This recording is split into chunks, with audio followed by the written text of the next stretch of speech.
Good morning. It's a pleasure to be here. So I was really fascinated hearing Mike talk about the connection between the digital and the physical world.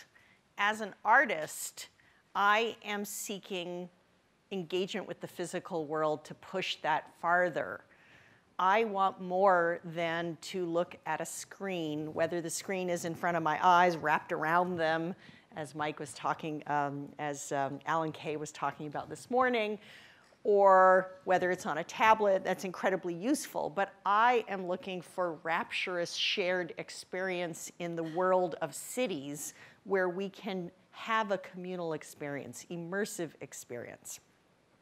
So I'm just going to share some of my search as I explore. This is the beach in Santa Monica. In one night, we had more than 100,000 people underneath this surface where we could affect the color based on the people inside it. This is the waterfront in Vancouver, where the TED conference was holding its 30th anniversary.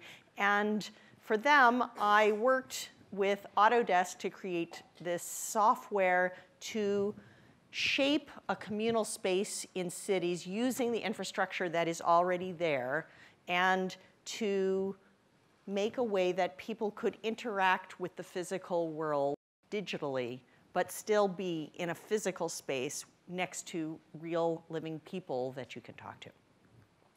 So I reached out to collaborate. This is what it looks like when it comes. It's like a handmade garment, only it weighs 2,000 pounds. Up it goes into the sky as the night falls. I worked with Aaron Koblin and Google's Data Arts team to create an interface where members of the public, using any kind of cell phone without having to download an app, the browser opens, you pick a color, and you make a gesture. And it's projected onto the surface of the sculpture. And your gesture and my gesture, when they bump, they create ripples. And I may not know you, but I notice that you've just pressed blue and it's hit my orange. And so suddenly we are physically connected and digitally connected.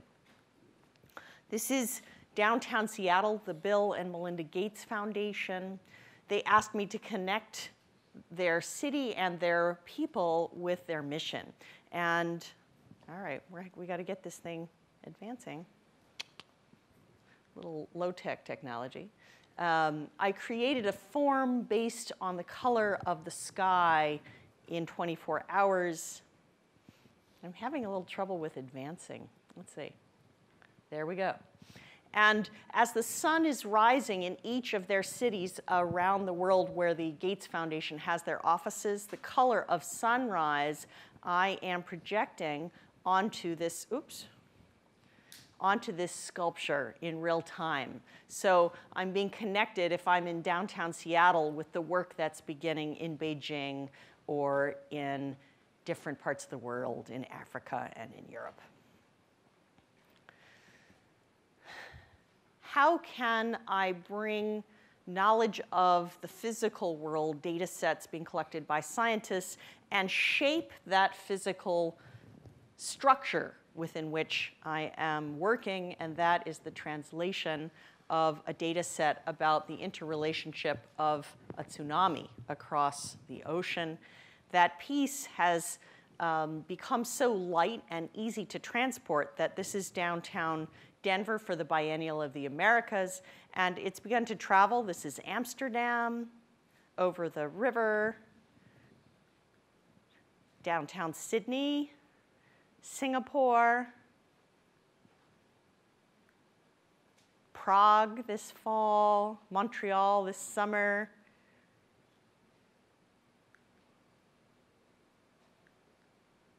Oops, there we go. And this is Chile, which is where that data set emanated. That was the earthquake in Chile. That was just last month. The data set of the tsunami that hit Japan shifted the Earth's rotation by 1.8 microseconds. So this next part of the series is titled 1.8. And it opened, this is in our nation's capital, at the Smithsonian's Renwick Gallery, where that form is changing in time, and people are coming in and lying down and experiencing those shadow drawings on the wall. Our First Lady, Michelle Obama, Instagrammed it, brought the delegation from the Nordic countries there. And then this same series traveled to London. This is the busiest intersection in London, Oxford Circus. And they closed the tube station to make it exit only, and they shut the streets to cars. And suddenly people took over the streets to have this experience. And people using any cell phone and a browser, no app needed to be downloaded, could select the color of how they were feeling. This is like a mood ring in real time of the city. And it's calculating in real time by percentages what you and the people around you are selecting. So you are getting a feeling. It is responding to you, and yet it is the physical world.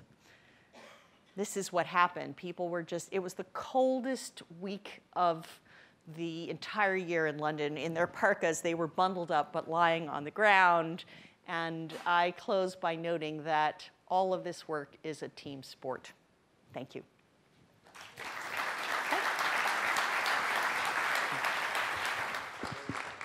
Woo! Augmenting cities. So if you create a successful company, and then you create a successful foundation, and you need a way to accent it, Janet's your gal. Our next speaker, and you know, the reason Janet is here is to talk about her work, but some of you out there might think of a user interface for her to create her future art. Or some of you may create tools that people can interact with the art. So that was sort of a way to inspire you. Ladies and gentlemen, our next speaker did a documentary